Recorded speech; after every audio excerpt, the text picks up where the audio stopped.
रात के 10 बजे रामपुर खेड़ा गांव में एक पुरानी कोठरी में पंखे से झूलती लाश लोग देखकर फुसफुसा रहे थे कि ये आत्महत्या है या किसी ने इसको जान से मारा है। लेकिन उसमें जो बुजुर्ग लोग थे वो धीमी आवाज में फुसफुसा रहे थे कि इसका मर्डर हुआ है। तो ये कहानी सुनाने से पहले आप पहले चैनल को सब्सक्राइब और वीडियो को लाइक कर लीजिए। गांव की एक सीधी सादी लड़की जिसका नाम सरोज था, उसकी शादी कम उम्र में ही रमेश से करा दी जाती है। रमेश जो होता है शादी के बाद उसको मुंबई लेकर आता है।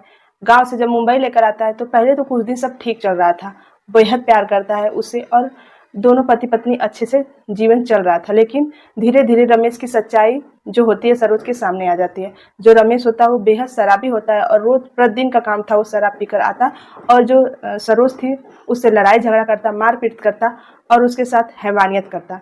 समय बीतता रहता है, लेकिन अब ये जो सरोज थी इसके पास कोई और चारा भी नहीं था कि वो गांव वापस आ जाए, क्योंकि गरीब परिवार की लड़की थी, शादी हो गया था। अब फिर भी वो किसी तरह उसके साथ ही अपना जीवन बिता रही थी।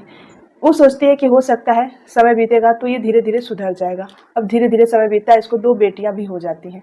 लेकिन ये जो इसका पति होता है इसकी आदत में बिल्कुल भी सुधार नहीं होता है। वो अपनी दोनों बेटियों का चेहरा देखती, कभी तो उसका मन करता कि वो आत्महत्या कर ले, लेकिन अपनी बेटियों का चेहरा देखकर फिर वो सहम से जाती, क्योंकि ऐसा लगता कि अगर मैं मर जाऊं तो ये पीने वाला आदमी इन बेटियों को भी कहीं ले जाकर बाजार में बेच देगा और मेरी बच्चियों का भविष्य खराब हो जाएगा।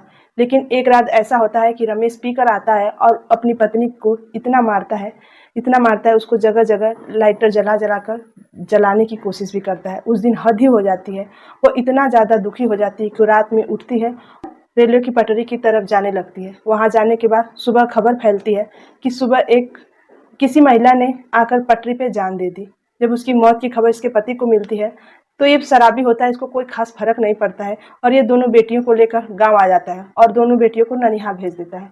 अब ये जो दोनों बेटियां होती हैं इनका पालन पोषण इसके नाना नानी करते हैं। दोनों बेटियां होती हैं, एक का नाम रीमा होता है और एक का नाम पूजा होता है। जो रीमा बड़ी होती है वो काफ़ी झगड़ालू और गुस्सैल प्रवृत्ति की होती है और जो छोटी बेटी सीमा होती है वो बहुत ही अच्छी होती है। उसको घर सजाना, घर के काम काज करना उसको बेहद पसंद होता है। दोनों में ज़मीन आसमान का फ़र्क होता है, दोनों एक दूसरे का सहारा बनती हैं, लेकिन ऐसा कुछ नहीं होता। ये दोनों आपस में दुश्मनों जैसा व्यवहार करती हैं। बचपन से ये एक दूसरे को पसंद नहीं करती हैं, क्योंकि दोनों के व्यवहार में ज़मीन आसमान का फ़र्क होता है। जो बड़ी बेटी होती है वो धूर्तबाज होती है, उसे लड़कों के संग रहना पसंद होता है। वो जब बड़ी होती है तो उसे अलग अलग लड़कों से लव करती है, लव अफेयर चलाती है और वो गलत संगत में होती है। जब वो देर रात तक लड़कों के साथ घूमती है तब इसकी जो छोटी बहन होती है उसको समझाती है कि तुम समझ जाओ और ये सब गलत है, लेकिन वो मानती नहीं है। बोलती है मेरा जो मन करेगा मैं वो करूँगी, तुम मुझे समझाने वाली हो कौन, मैं तुमसे बड़ी हूँ, तुम मेरे पे आर्डर क्यों जमाती हो। इस पर इसकी जो बहन होती है वो इसकी बातें सुनकर सो जाती है, क्योंकि उसे ऐसा लगता है कि अब इसको समझाना बहुत मुश्किल है। एक दिन तो हद ही हो जाती है। रीमा को एक दिन एक लड़के के साथ आपत्तिजनक में देख लेती है। उस दिन तो हद ही पार हो जाती है। वो तेज तेज कदमों से अपने नाना नानी के कमरे में जाने लगती है तो इधर जो रीमा होती है उसको पकड़कर अपनी तरफ खींच लेती है। बोलती है तुम ऐसा नहीं करोगे, उनको ये बात नहीं बताओगे। बोलती है मैंने सोचा था तुम घूम रही हो तब तक ठीक है, लेकिन तुम अब नाक भी हमारे खानदान की कटा दोगी। अब तुमको हमें नाना नानी को ये सच्चाई बतानी ही पड़ेगी। वो बोलती है नहीं, तुम प्लीज़ इस बात को मत बताओ। लेकिन वो अपनी बात पे अटल रहती है, बोलती है मैं ये बात ज़रूर बताऊंगी। वो गुस्से में अपने कमरे में चली जाती है। अब ये जो रीमा होती है वो सोचती है ये ज़रूर पक्का नाना नानी को ये बात बता देगी। अब मेरे नाना नानी जो है वो मुझे घर से बाहर निकाल देंगे। अब वही सोच में उसको रात भर नींद नहीं आती है और वो सोचती रहती है।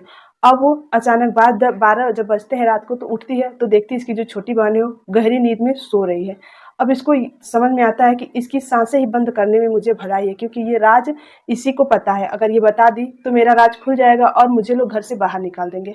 इस पर वो अपनी बहन के मुंह पे तकिया देकर उसका गला दबाने लगती है। तब तक तकिया मुंह पे रखी रहती है जब तक उसकी सांसें बंद न हो जाती है।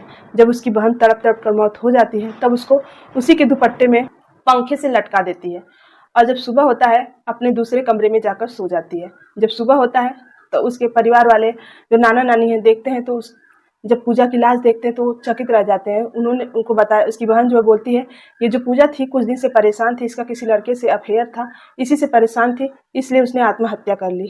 अब इसके नाना नानी जो है रोते हैं, लेकिन गांव के कुछ लोगों को इसकी जो बड़ी बहन है उसकी आदतों पर शंका होता है, क्योंकि उनको पता रहता है कि इसकी आदत कुछ सही नहीं है, लेकिन सब यही यकीन कर लेते हैं। लेकिन ये बात धीमी आवाज़ में ज़रूर लोग फुसफुसाते हैं कि इस लड़की जो इतनी सीधी-सादी थी वो ऐसी नहीं थी, वो पक्का इसने मारा ही होगा। लेकिन ये कोई प्रूफ़ ना होने के कारण कोई ये बात प्रूफ़ नहीं कर पाते हैं और बीतता रहता है। अब इसके नाना-नानी जो है इसकी शादी कर देते हैं और अच्छे परिवार में शादी कर देते हैं। अब इसके 2 बेटे भी हो चुके हैं और ये अपना जीवन एकदम सामान्य तरीके से जी रही है। आज भी पुलिस की हथकड़ों से दूर है क्योंकि ना सबूत रहने से उसको पुलिस अरेस्ट नहीं करती है और आज भी गाँव में लोग यही बातें करते हैं कि उसने अपनी छोटी बहन को मार डाला, क्योंकि कुछ लोग उसकी हकीकत से जानते थे। तो ये कहानी आपको कैसी लगी कमेंट सेक्शन में ज़रूर बताइएगा। तो आज के लिए बस इतना ही। नमस्कार।